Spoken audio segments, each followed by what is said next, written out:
What's going on, y'all? We over here at we empty. We sitting over here at Keokuk, Iowa. Keokuk. Keokuk. I guess that's how you pronounce it. Sitting over here at the Walmart. We got unloaded in Boise Monday morning. After we got unloaded there, you know, I told y'all we had to go down there to Preston, Idaho to pick up a load of lumber. Well, I looked at my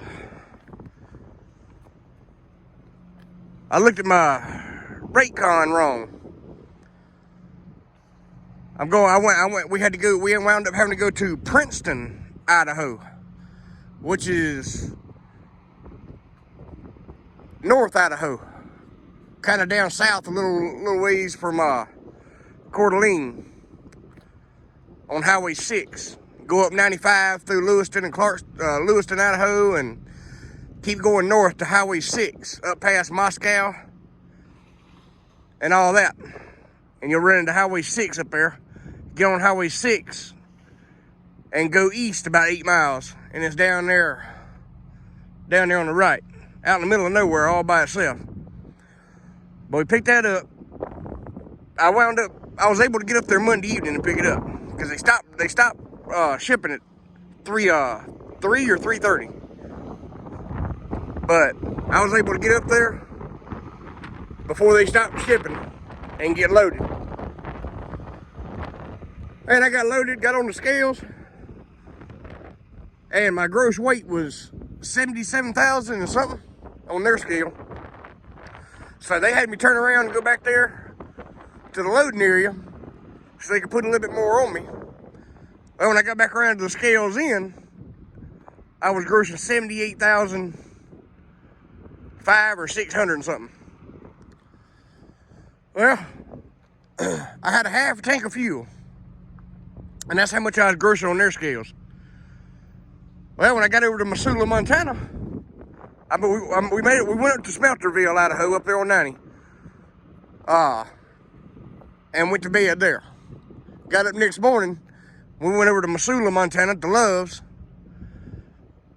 filled up with fuel, got a cat scale, and took a shower and all that.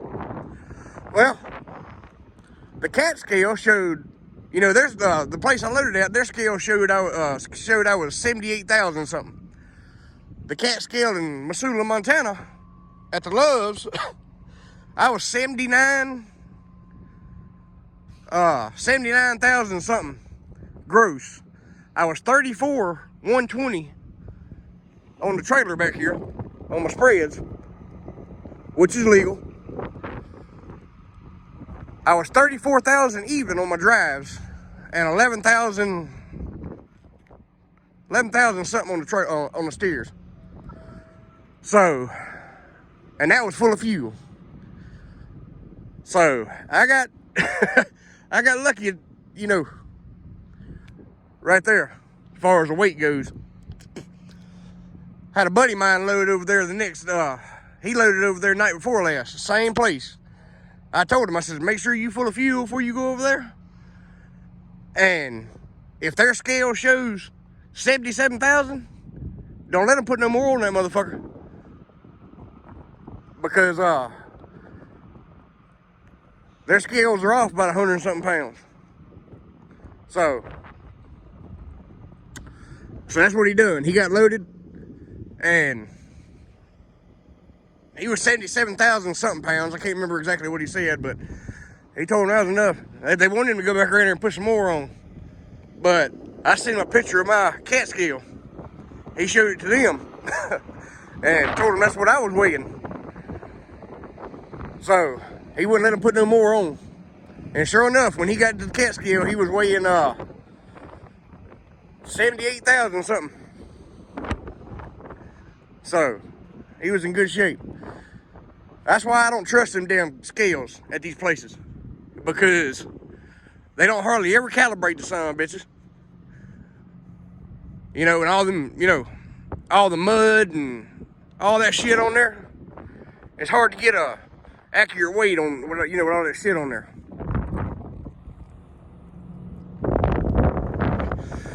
So anyway, we got out of there, left Missoula. It was a TMC load too, by the way. That load I hauled was a TMC load. But we got it over there, dropped it off today. Now I run my clock out every day from the time I left Idaho till I got unloaded today. I got there about 11:30. I made it to a little rest area over there on Interstate 6, I think it's 680. You know, where you come off 29 onto 680 and you know, go over to 80. There's a little rest area on 680 between 29 and Interstate 80, which ain't very far. Made it over there last night, and then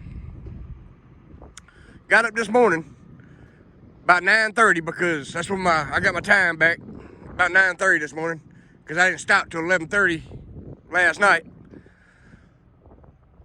Got over there today, unloaded, got there about 11 o'clock, and you got to pull up into this awning in the driveway.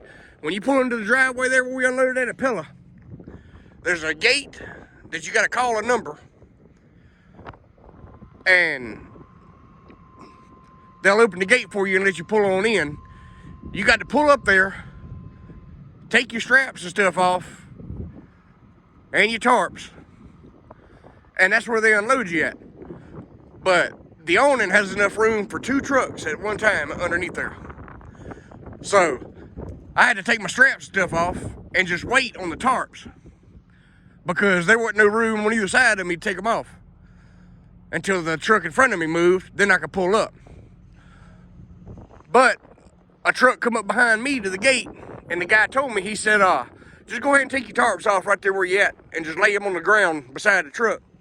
And then when you pull up, you'll have all that room to roll your tarps up, because he was going to have that other truck just take his tarp straps off outside the gate.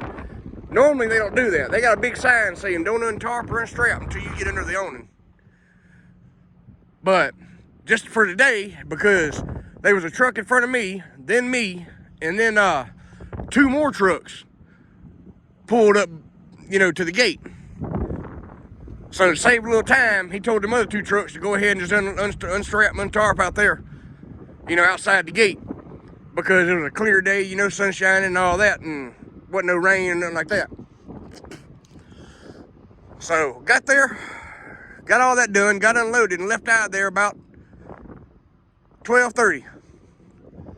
Well, we got on down there to, or down here to Keokuk, or however you pronounce it, to get loaded with railroad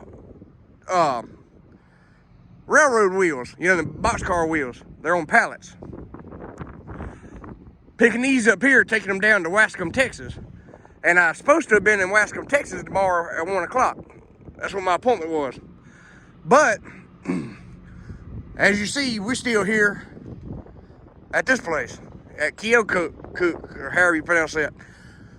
Because they stopped receiving, or stopped shipping around 3 o'clock. And we got there at 3:30. By the time we got there, there wasn't nobody there to load us, and wasn't nobody there to do our paperwork. So, our bills and stuff. So we are stuck here till in the morning. And I guess I'm just gonna unload Monday at Wascom. I guess we'll go home for the weekend, and I'll leave out Sunday, get on over there to Wascom, and unload first thing Monday morning, and then come back to the house and get a load of transformers or something. But yeah, I run my clock out every day between Idaho and up here, and wound up being 30 minutes late getting reloaded, because it's about 2.5 hours down here from where we unloaded at. But it is what it is. That restaurant right there got some good food. Me and my wife went over there and ate earlier, and we went to Walmart and shopped around for a minute. Then we went over there to the smoke shop right there. Got some stuff, and we just sitting here waiting till in the morning. Go get loaded. I ain't but 3/4 of a mile from where I got the load at in the morning. And they get there at 8 o'clock, so we gonna hang out here tonight and go load in the morning.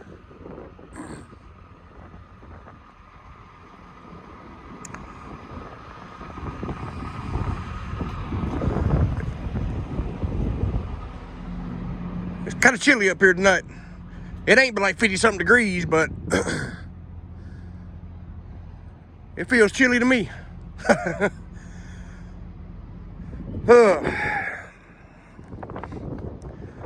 But yeah, we was at the Boise Stage stop last weekend until Sunday. Then Sunday we went down to Boise to the TA. I had to go over to utility in Boise after I got unloaded and get me 2 boxes of bungee straps. That shit was like $226.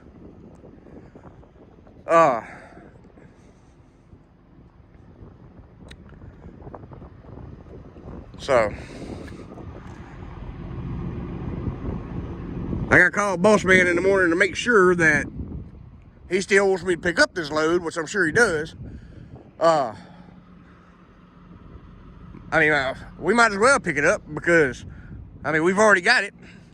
It won't make much sense to not get this load and have to find something else to unload Monday somewhere when I can just go pick this load up and, unload it Monday. Shit. So, oh, this son of a bitch is dirty. Needs a bath. As soon as I know it's gonna quit raining, I'll give it one. But like I've said in other videos, this company don't pay for truck washes, so it comes out of my pocket and I don't get it back. So I don't want to get it washed, then it get messed up in the damn rain. You know what I mean? So I'm just gonna wait and get it washed when I know it ain't gonna rain.